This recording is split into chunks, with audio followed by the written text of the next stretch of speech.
Assalamualaikum warahmatullahi wabarakatuh. Perkenalkan, saya Rifa Fauzia, nomor absen 24.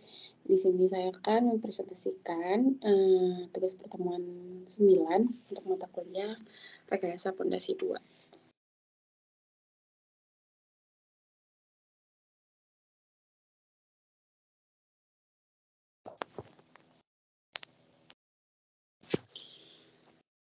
Yang dimana materinya adalah daya dukung ujung tiang pancang dan tiang bor pada tanah lempung dengan metode tergazi. Nah, untuk metode tergazi, asumsi yang digunakan ini adalah beberapa kriteria sebagai berikut. Yang pertama yaitu pondasi berbentuk memanjang tak terhingga atau continuous footing, kemudian tanah dasarnya homogen.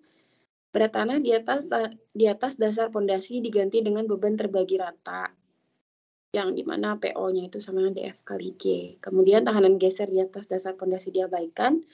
Dasar pondasinya kasar, kemudian bidang keruntuhan berupa lengkung spiral, logaritmis, dan linier.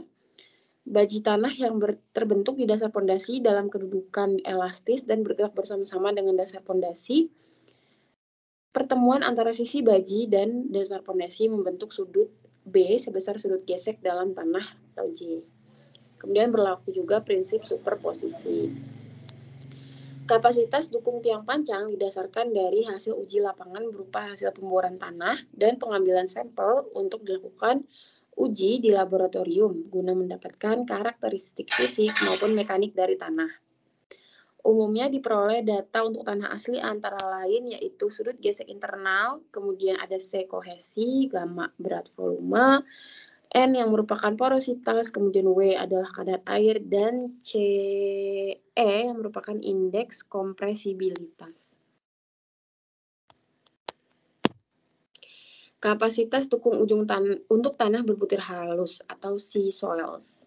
Tergazi berpendapat bahwa untuk tanah berbutir halus kapasitas dukung ujungnya adalah sebagai berikut, yaitu QE sama dengan AP dikali Q ultimate, di mana Q ultimate-nya itu sama dengan 1,3 kali C kali NC tambah Q dikali NQ, sehingga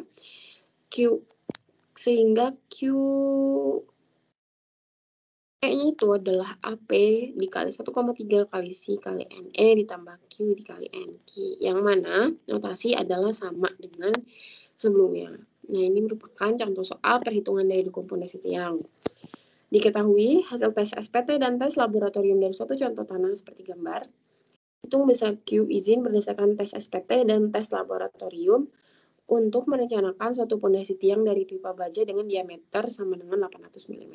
Nah, ini merupakan gambarnya hasil SPT, contoh hasil SPT. Nah, berdasarkan tes SPT daya dukung ujung tiang, untuk tanah non-kohesif suatu lapisan tanah dapat dinyatakan lapisan tanah keras apabila memiliki nilai SPT lebih dari sama dengan 35. Nah, berdasarkan hasil SPT lapisan tanah keras ada pada kedalaman 32 meter. Kemudian dihitung menggunakan rumus QP, yaitu AP sama dengan 40 NL per D lebih kecil dari sama dengan 400 Newton. N1 jarak di atas 10D dari ujung tiang. Nah, 10D-nya itu berarti 10 kali 800, yaitu 8.000 mm atau 8 meter. Sehingga nilai SPT-nya itu adalah 16. Kemudian N2, jarak di bawah 4D dari ujung tiang. 4D 4 kali 800 sama dengan 3.200 mm atau 3,2 meter, sehingga didapat nilai SPT-nya itu 49. Kemudian N-nya yaitu N1 tambah N2 bagi 2 dihasilkan 32,5. Kemudian kita mencari AP yaitu 1/4 pi D kuadrat. Didapatkan 0,502 meter persegi. Kemudian menghitung QP yaitu 0,502 dikali 40 kali 32,5 kali 32 dibagi 0,8. Lebih kecil sama dengan dari 400 N, sehingga QP sehingga hasilnya itu adalah 27.040 kilonewton meter kuadrat, itu lebih besar dari 13.000 kilonewton per meter kuadrat. Karena lebih besar maka not okay. Sehingga dipakai QP-nya itu 13.000 kilonewton per meter persegi. Nah, untuk Q all-nya itu adalah QP dibagi SF, sehingga hasil 333,33 kilonewton per meter persegi. Untuk daya dukung gesernya atau QS-nya itu adalah sigma PF AV dikali delta L, yang dimana rumus P-nya adalah PD, untuk L-nya itu adalah 1 tambah L2 tambah L3 tambah L4. Untuk AV-nya itu adalah sebagai berikut, didapatkan 11,4 kN per meter persegi. Untuk QS-nya itu adalah sebagai berikut, yaitu 912,5 kN per meter persegi.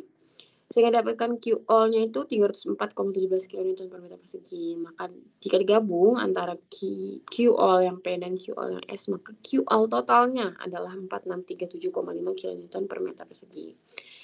Itu tadi berdasarkan SPT. Kalau misalkan berdasarkan tes laboratorium, daya dukung ujung tiangnya itu QP-nya itu rumusnya adalah AP dikali CNC pangkat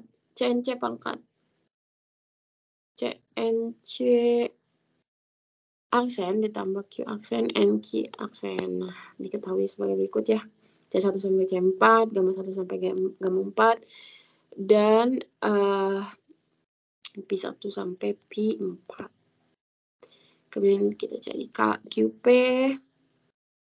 yang rumusnya tadi saya sebutkan, didapatkan 609,32 kN per meter persegi, sehingga QL-nya itu 203,106 kN meter persegi. Nah, untuk daya dukung gesernya, ini dihitung satu-satu. Bagi berikut.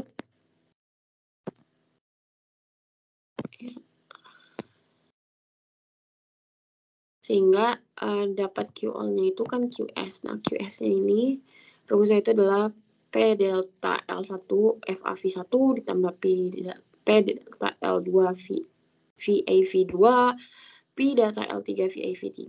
Didapatkan QS-nya itu 751,995 kN per meter persegi. Sehingga QL-nya itu adalah 250,665 kN per meter persegi. Nah, jika digabung, QL totalnya itu menjadi 453,771 kN per meter persegi. Demikian yang dapat saya sampaikan. Wassalamualaikum warahmatullahi wabarakatuh.